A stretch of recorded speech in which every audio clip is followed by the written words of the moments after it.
All right, folks, we're back, and we're going to be getting into Blackpink in just a moment. But I gotta back up Zombie up here for a second. So skip the intro for this shot at the viewers. She's arguing with somebody in chat. This is hardly news. What I find interesting though is the key point that seems to be argued at the moment was your remark calling this guy dumb. He's not presently speaking, so he might actually be dumb. Wait, what? Because dumb doesn't just mean stupid or unintelligent. It means unable or willing to speak. Does it? So, literally, everyone in chat is dumb. Got him. Boom, Thanks, lawyered. You backed me up real hard. We're getting into game. It's map 1 in the semifinals for the March Olimoleague monthly finals. This $500 up for grabs today for the various players to win. Spawning here in the top right, he is of course one of the best, if not the best, Protoss players in Korea. Give it up for Zest. In the bottom left, as the orange Zerg, it is Impact. He's on Team Ryong, which yesterday we were certain was going to guarantee him some losses, but evidently it did not. Impact was playing not just well, he didn't just play standard, like, he played out of his mind good. And I don't know if he's got that same energy or momentum to bring to the Olimoleague monthly finals, but man, he went up 2-0 versus Hero and then lost 3-2 in the finals, but then, like, even the games he lost after his initial, like, 2-0 were so good. Against Zest, I know it's a different breed and it's a different player, but if you could play as well as he did against Hero, or even half as good as he did against Hero, I think he's got a pretty good chance to win this best of 5. Well, it sounds like it was worthwhile seeing if you're an Impact fan. Impact always is on, like, you know, this, it feels like a seesaw of well, he's about to be really good, and he's not very, and he's about to be, and he's not. So it's always great to see when it is starting to get more consistent, because, you know, that happened recently, and I feel like Impact has been just beating people that we expect him to lose against in the past month or two. So it seems to be a consistent level, and maybe he'll actually do well in whatever he does next. I don't remember if he made it to the GSL. Yeah, I just don't remember at all. I'm in total agreement with you. Maynard and I actually had a pretty good discussion about this, how Impact is like, he's good, he's beaten a lot of names, like he won VSL, a lot of people forgot about that. There's something about him that just, he's like a permanent underdog. It appears to be alging. Game paused. Gonna pause for a sec here, he fixes the lag. But yeah, like when I measure Impact and I'm like, oh look, it's Impact versus Innovation, like by default my brain says Innovation and it's not even a second guess, even though I know he can beat Innovation. And I think the same thing gets applied here versus Zest and many others. Like, he's just a guy where, like, yeah, he really does feel like he's always on the cusp of being someone really well recognized and then just isn't. Yeah. Whoa, whoa, whoa, whoa, whoa, what? Is this real? Hang on. Did I misread that? No, I didn't. Yo, what? What? I don't know who did it. There's no message and it comes up as anonymous, but somebody just tipped a $200. Whoa, like shit. 200. Somebody wants free-for-all matches today is what I'm smelling in chat. Yo, I don't know who that was, but dear anonymous, you have my greatest, sincerest gratitudes. That is, I wish there was a message that I could read out for that, but there's not. So I'm just gonna say thank you for your incredible generosity. That is super cool.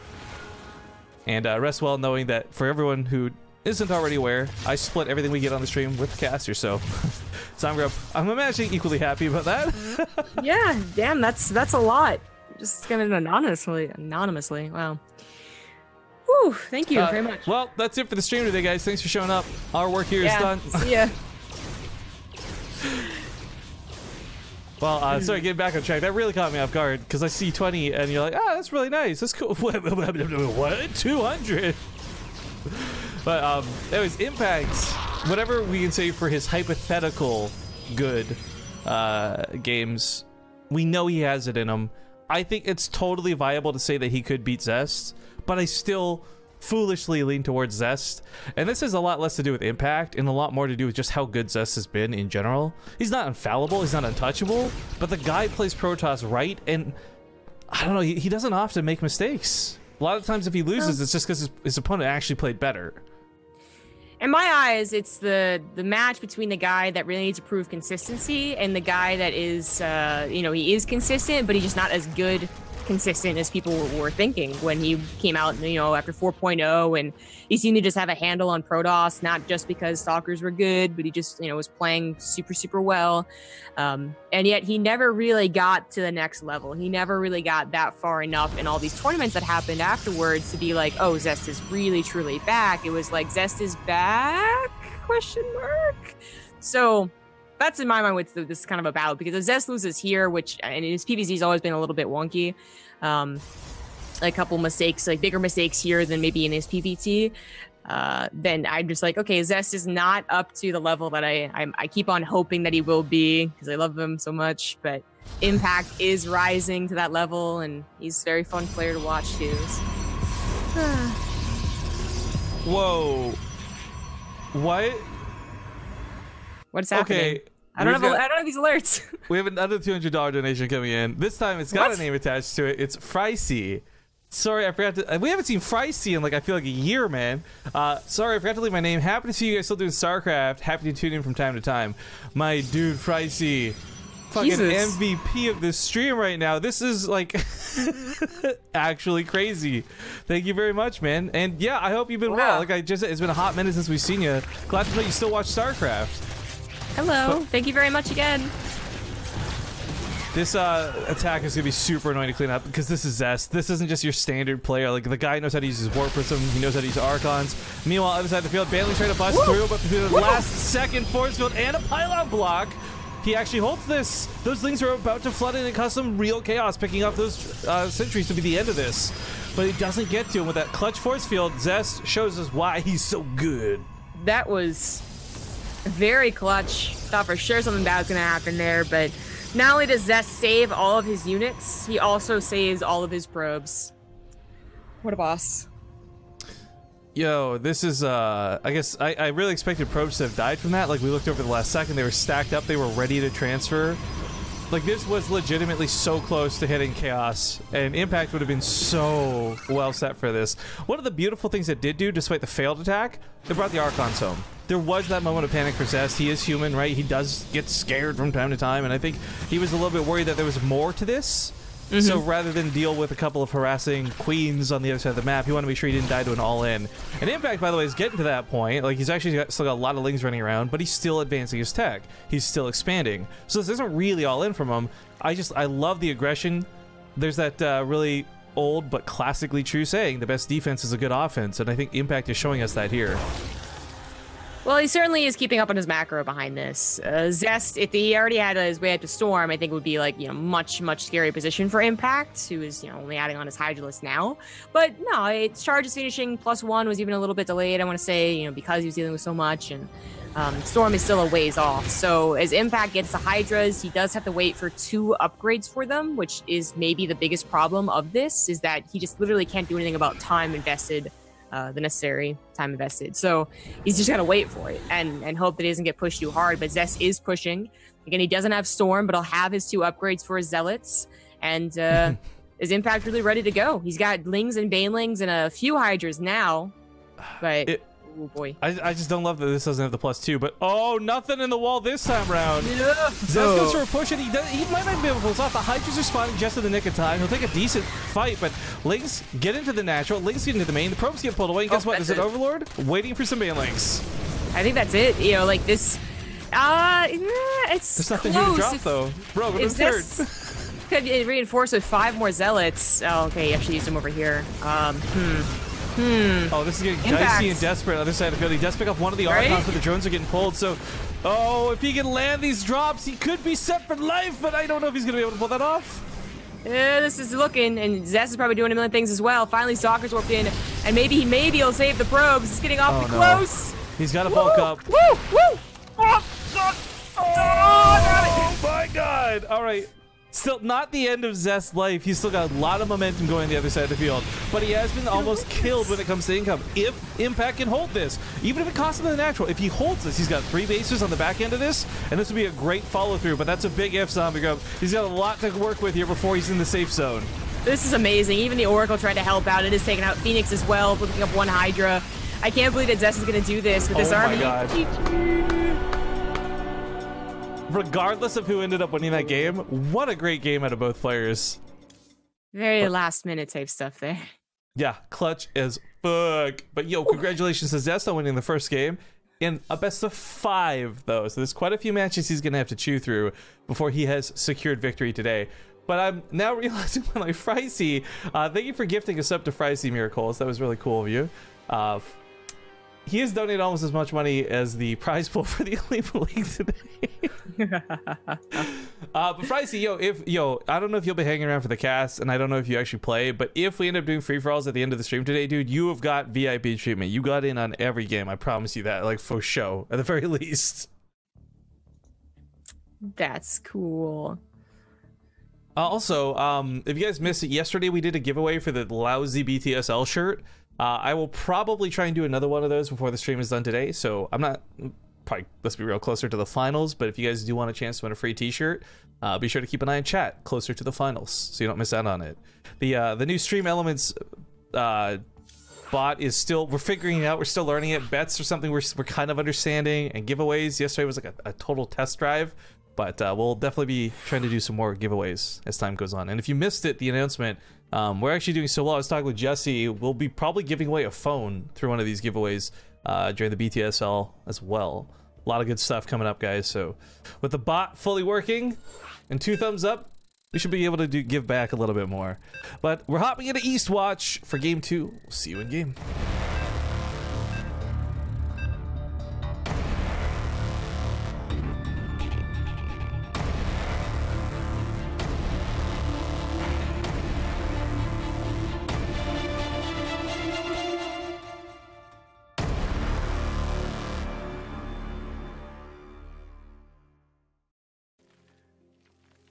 Sorry, I was having some trouble unmuting. A little bit of an awkward blip there, guys, but we are getting into map number 2. As stated, though, this is a best of 5, and it is the semifinals for the Olimoleague. This is actually, at this point, going forward, all players in the cash. $50 for finishing 4th and 3rd is not too shabby, so even if this fella here loses, and I don't think he'll do it, he'll walk away with some cash. But I'm rooting for him. In the top right, we got the orange Zerg player, Impact. In the bottom left, as the red Protoss, he is Zest. So I mentioned before I was going to tell a small story about this, and this really is not meant to be dramatic, so if anyone takes it as such, that's on you. But Impact's also on this new team that we had spoke of with Alive, and again, I think it's called Titan 1X. If I miss saying this, it's not disrespectful, I just don't remember off the top of my head. But their CEO reached out to me, and through whatever strange events, I guess there were some complaints that Impact was missing some prize money. Now I take this seriously because we pay people their prize money, right? We're not looking to cheat anybody. And the amount missing was like $9 or $6 or something weird. So I'm looking into this like, like even if it's a small amount, I should look into it, right? They're like demanding tax information, and they've sent their CEO to contact me directly because they didn't understand how PayPal processing fees work. And I just like, I'm a little worried because now I'm like, this is the guy running the team. I'm like, please don't let this blow up on all these players because I love all the players that are on this team. You got like Joxy and Alive and Impact and like Lena. Like, please let no bad happen. I feel like the players at the very least have dealt enough with PayPal that they should also be able to back this up.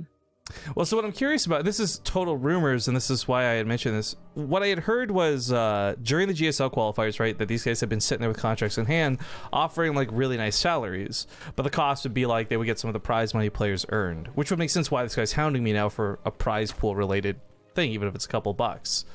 I'm not saying that is happening. That's just rumors I've heard. So it's just, I don't know, man. I want good things to happen for these players.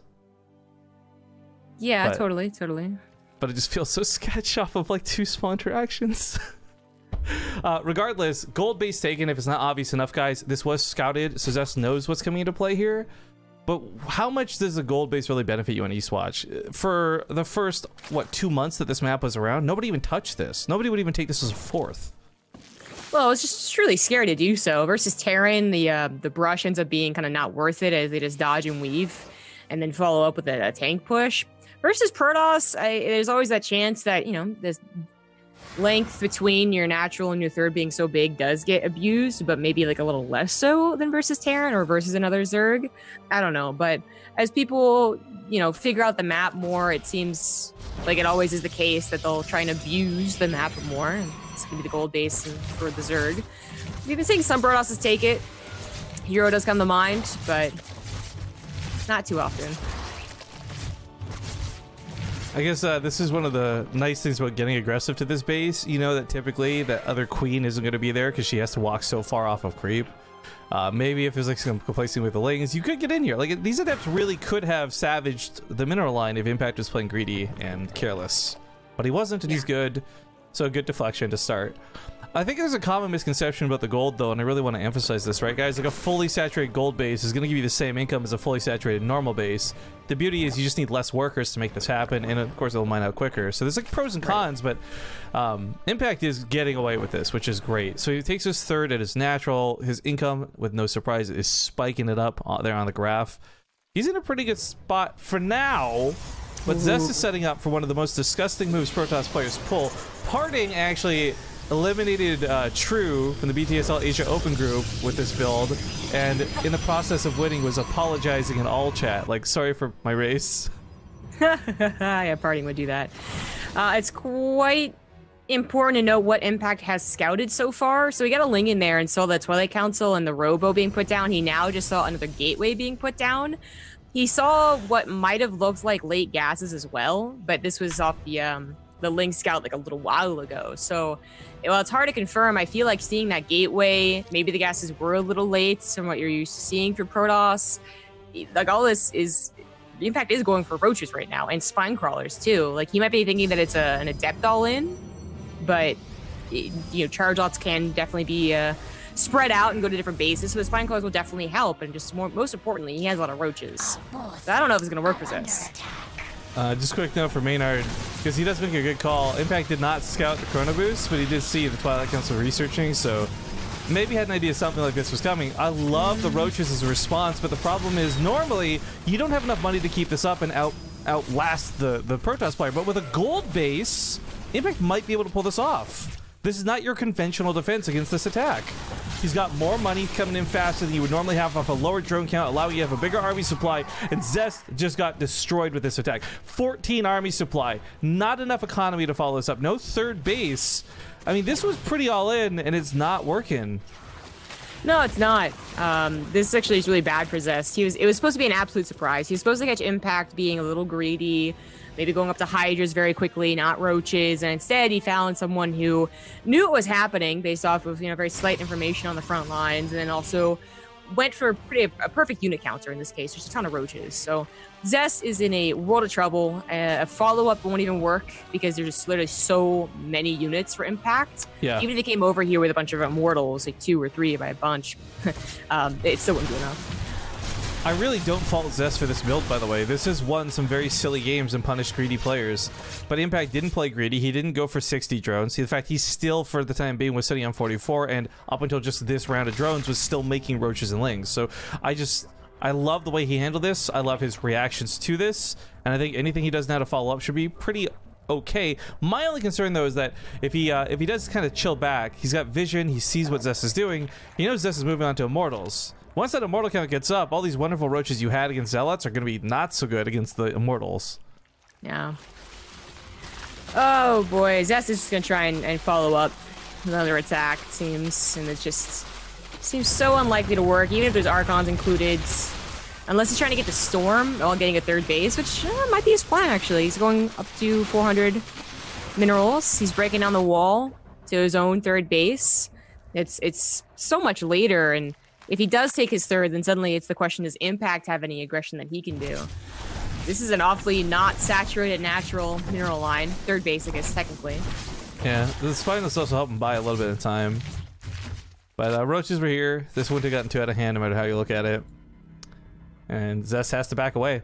As he tries to recover off this, though, it's not like he's making the wrong moves. He knows army supply is going to be more valuable than upgrades, so there's no reason to throw it on a double forge, because he knows he's not going to have the time to use it. But given enough time, gets this third base up, we might see him hop on that, and a couple chronos could catch his upgrades up lickety-split. But Impact, for now, is going to come in with a very nice +1 timing by the looks of things. Yeah. I guess if Zest holds, and, you know, being defensive, using chokes, it certainly seems more likely here, then this could be an issue for Impact. We've seen a lot of Zergs, you know, throw out an entire Zerg army by running into a Protoss, but usually the supplies aren't this severe. It's more like an 80 supply Protoss to 130 of impact, so it's like almost 3 to 1 on those on that value. The one person will help a lot with the micro, but let's see if it's enough. He will get hit for the backside with the Zealots, but once more, there's just so many units for impact. Not just in terms of damage, but in literal bodies that Zest has to chew through. The Archons are dying at the top. The Immortal goes down. No War Prison pickup whatsoever. I mean, he's just being beaten back. GG. Nice. Impact ties up the series now, 1-1. Yeah.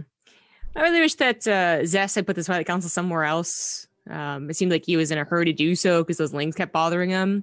And, you know, maybe he could have hit it a little bit better. But I think, you know, Impact was already maybe a little suspicious because there simply wasn't no Stargate opener, which is still unorthodox despite the change to the drop overlords. Usually you still see a Stargate opener. Well, guys, we're going to hit up a commercial break real quick so we can get into Game 3 here faster than later.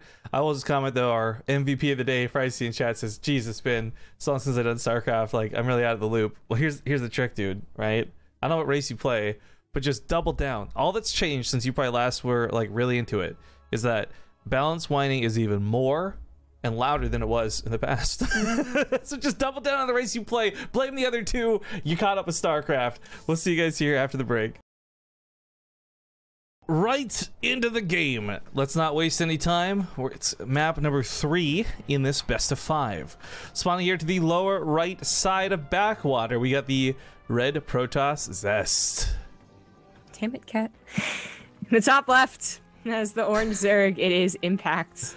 Hey, quick cat cam, guys. It's been about a month since we've seen Apollo, and he's being quite the cuddle bug for Zombie Grub here on the cast. He can't. If he was, he could just like lay in my arms and sit and just you know, be cool, man, be cool. But instead, he constantly rearranges himself. If I stop petting him, he has to get up and roll over and bug me. Like he's like a dog that wants to be pet, you know, instead of a cat that just wants to be cuddled. That was actually one of the things I found really annoying about my sister's dog. Like, don't get me wrong, he's adorable and all this, sweetheart, etc. But it's one of those things where you're petting him, and if you stop petting him, he starts licking you. And I'm like, look, dude, I just let me pet you to the appropriate degree I feel comfortable with, and let me be. That does perfectly sum it up. Oh, but he's so cute. He's just a pressure boy. Zest comes over for a scout, by the way. Backwater doesn't have as much you can get away with, and what Impact did, I don't think was too necessarily cheesy because it was really Zest's decision to go for the all-in. Impact didn't really force that out of him by taking the gold. So I'm not reading too much into that, saying like, oh my god, Impact like needs a gold base and cheese to beat Zest. He just has to catch Zest doing the wrong moves, which is, well, what happened. It was, and that the first game, like, really can't forget that it was awfully close. I feel like if the Hydras were a little bit quicker, and you know, instead of the Lings being made super early, maybe they're made a little bit later, so then you have more drones, and the Hydras are made. It's like so many things could have been slightly different. And the army count of Impact that he holds, as Zest was having trouble reinforcing, instead he couldn't break Archons, which is hard to do, and yeah, Zealots finally reinforced him across the map. So it was awfully close. Impact clearly has a very obnoxious style for anyone to deal with. You know, he's always trying to hit these counters and get inside your main base, which is extra special annoying for Protosses.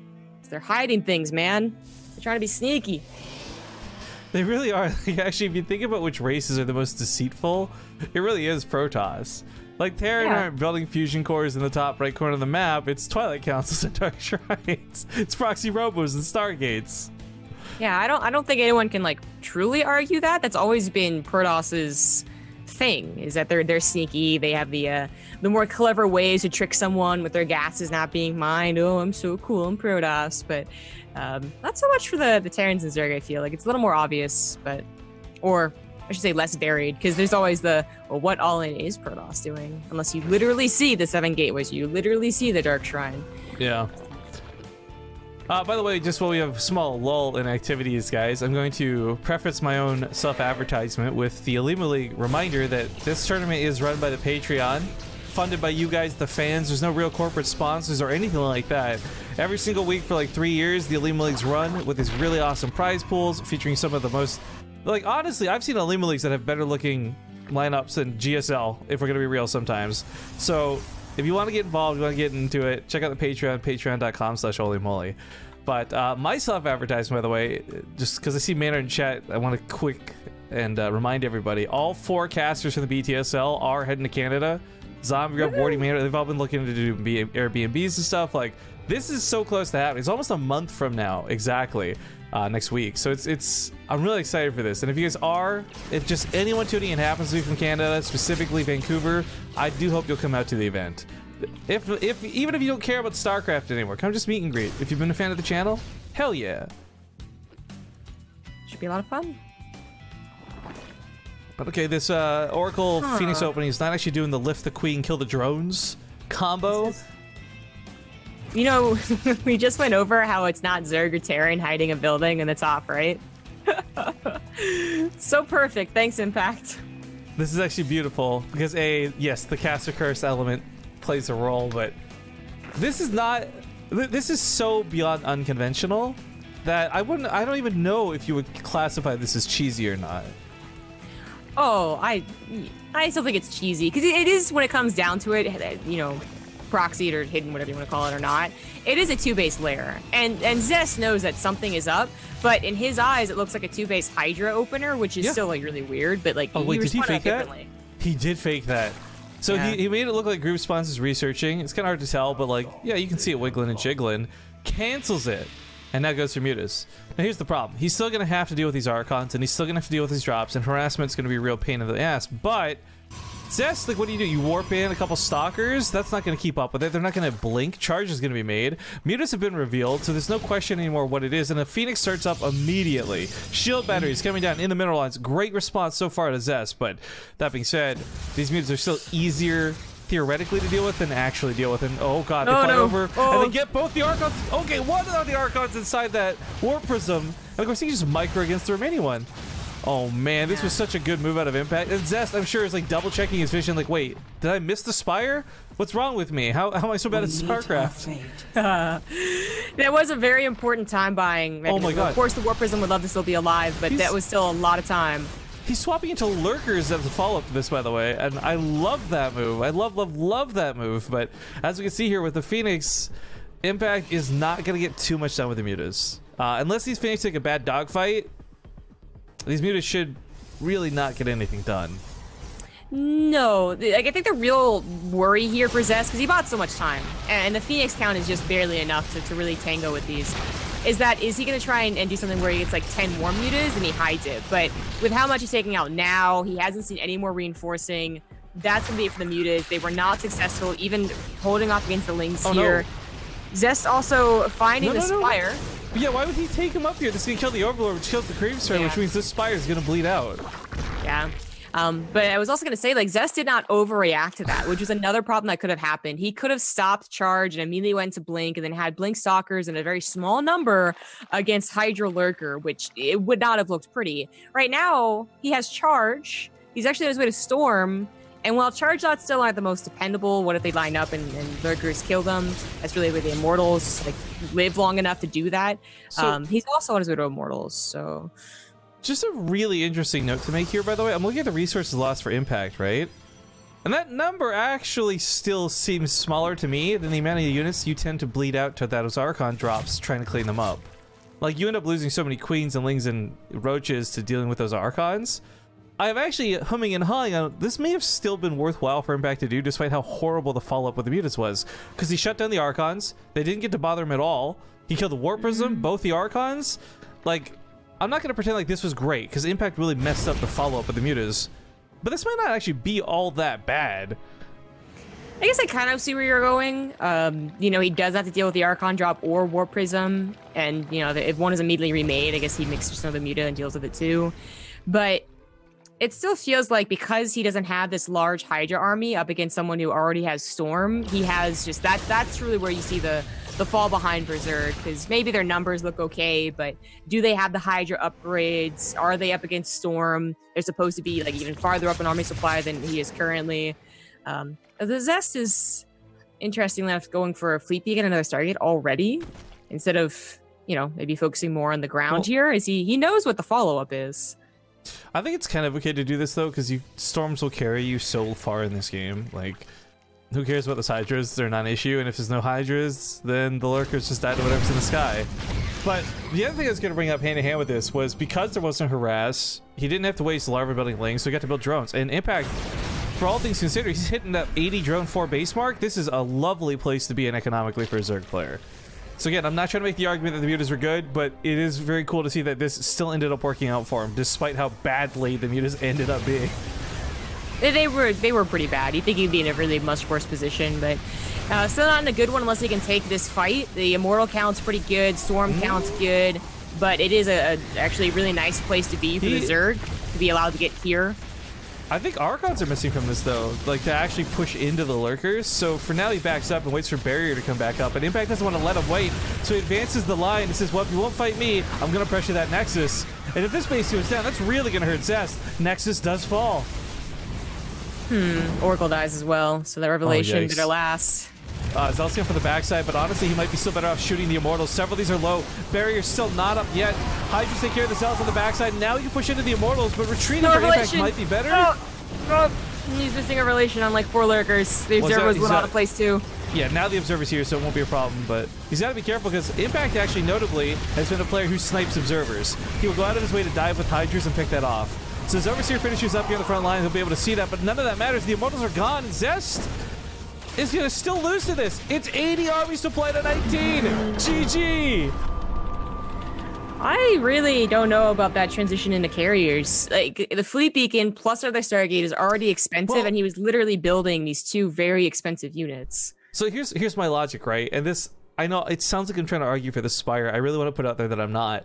But because the mutas were used so poorly, Zest may be thinking like, oh, he invested so much into that and got wasted. I have time to skip a step. I can afford to go for those carriers, right? Which obviously wasn't what the case was, but I don't know. Like, I feel like the Proxy Spire threw everybody for a loop that game, Zest included. Well, you might be right. He might have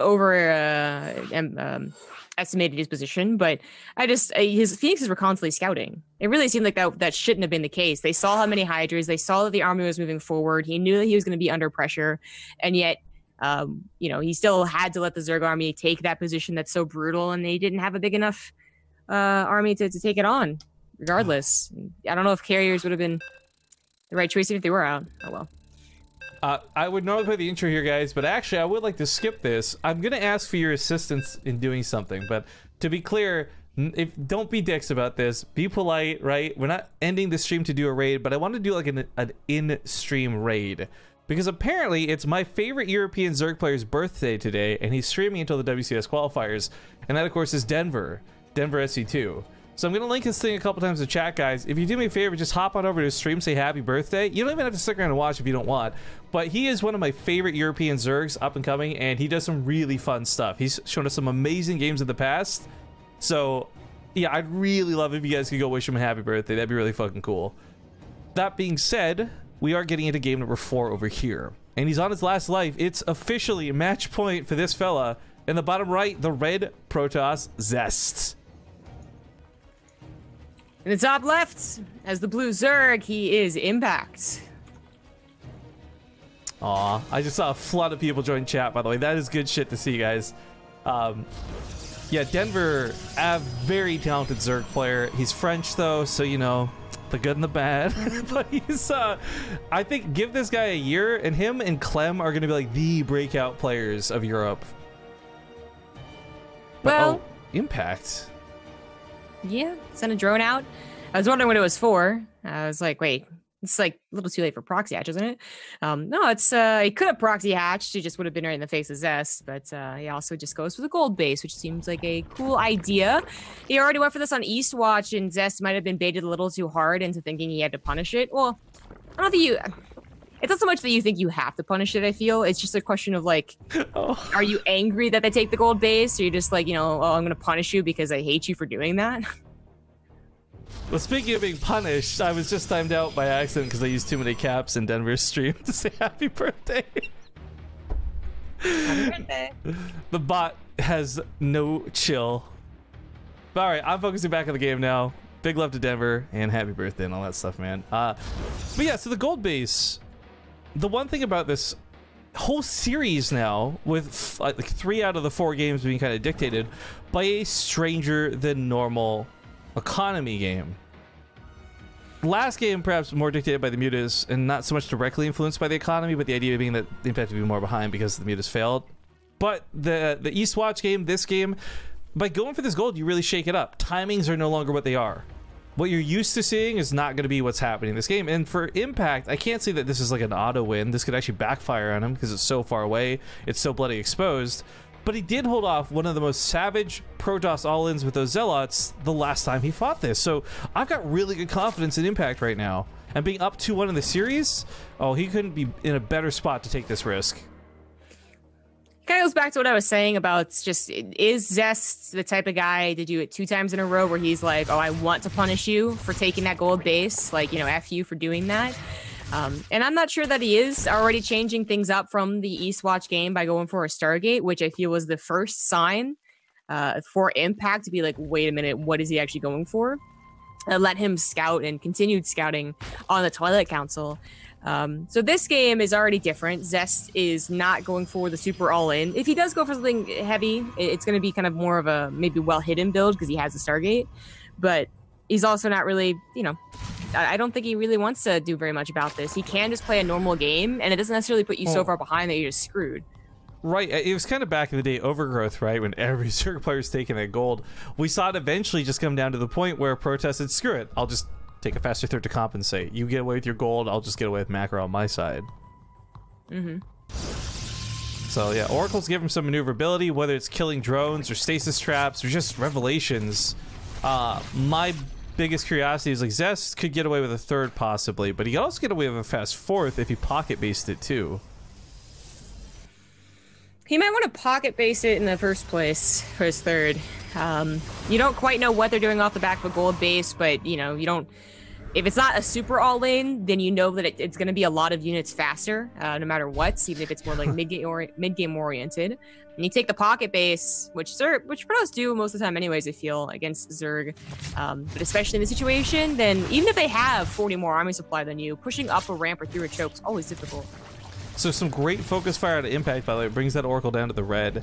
With a third Oracle coming up, and even possibly a fourth, my kind of snicker a moment ago was, if Impact was doing a Spire again, Zest would be doing the worst thing he possibly could with 4 to 3 Oracles, but okay. Zest subscribes to the newsletter for Mark Tronic over on Twitch.tv. Oh god. Impact is doing something so good again. No. Oh, what a place to put it too. It's not. Oracles. It really shouldn't be scouted. Oh, but it did. It was. Zest saw it. But is he? Okay, you could still go with the Fleet Beacon. Yeah, I was maybe gonna say, like, what you do, you can't just cancel everything and put down more gateways. That's still gonna take as much time as a Stargate. So you're just gonna try and chrono out units as fast as possible. I guess maybe Void Rays because you produce faster. Right, he's thinking about Void Rays, but they're so expensive, and getting them off 3 Stargates doesn't seem practical. Queens can out transfuse them too because it's, I don't know, this is tough, Sombriga. Regardless, Oracles start up, it's a panic. Just realizes he doesn't have time. Yeah. Cheapest, fastest. They are still good. Obviously, nothing's gonna, well, not much is gonna attack up, I should say. Surround this. Board. Stasis Trap's a sick move. If that goes off, it'll freeze all the queens. Oh, Zest! Boy! That is such a sick way to help deal with this. Now, he could try and time out the next Nidus Worm with the Stasis Trap. I think he's said and done. Because how much more is coming through this? Next Stasis Trap. No, it's lost timing. That's true. He can't put it down too soon or it just goes off on nothing. But he is gonna do the focus fire! He actually focuses it down! Impact's focus fire was so sick! The Queen's buying a little more time. Now the Roach is popping out of this, but the shield batteries are done. Zest was given a lot of time, but oh god, the Oracles are out of juice. They're getting picked off out of the sky. I don't know if he can actually deal with this. Well, the shield batteries are looking pretty promising though. Yeah, Queens are dying, which is pretty good. There's still a lot of stalkers left, but the shield battery's out of juice. Does he have anything more coming out here? But 23 probes, 26 probes have still died through this. So, I mean, Impact, this is all in. He does completely drive a knife into Zest's economy. Yeah, and he can't kill the Nidus Worm, which, I mean, the reinforcements are slow here, but even if there's any at all, and it's still pretty bad news. I want to see him do some Nidus Micro. Like pick up and drop out of the Nidus Worm like a Warp Prism. Actually, that'd be kind of cool. Zest is trying to the very last a micro even against the Ravagers that are being created. I think that Impact actually legitimately wants some Ravagers, so yeah, he just starts like a very healthy Roach on a 1. There we go. The range, the Corrosive Bio, obviously, but a Void Ray's out. We really needed this. 2 Queens were just made, but only 1 pops out of the Nidus. Yeah, 1 Queen's not going to be enough to go mono and mono, but get a couple more into that fight, a couple more shots, and maybe that'll be the case. Regardless, though, more probes are bleeding out, and Impact does actually have a worker lead. Zest taps out, ladies and gentlemen, the 3-1 goes to Impact. Ooh. Hey, like, what can you even do when you go for what Zest did against a Nidus Worm? The fact that he held like he did was already impressive, but I don't know if there's any hold whatsoever. I think there's one clear thing that you could do off the back end, and that is regret your decisions. This is really cool, though. I know a lot of people are going to look at that as gimmicky and Impact, like, oh, he relied on gold bases to beat Zest. I don't think that matters, though, because at the end of the day, A, he beat Zest, but B, we saw him doing really good normal play yesterday versus Hero. The fact that he just, like, basically, for lack of a better phrase, shit on Zest with cheesier builds, this just makes me think he's even better than I did before. Like, I am super impressed with Impact lately, and this sending him now to the finals is awesome. Yeah, seems to be doing all the right moves. Take a look at the brackets, though, if you guys haven't, because we're going to go to the other best of 5 semifinals match now. It's Ragnarok versus Solar in a ZvZ, so the unfortunate part of Impact winning is it's all Zerg all the time, but we got a best of 5 and a best of 7 still coming for the Olimoleague, so sit tight, enjoy, and we'll see you guys after this break.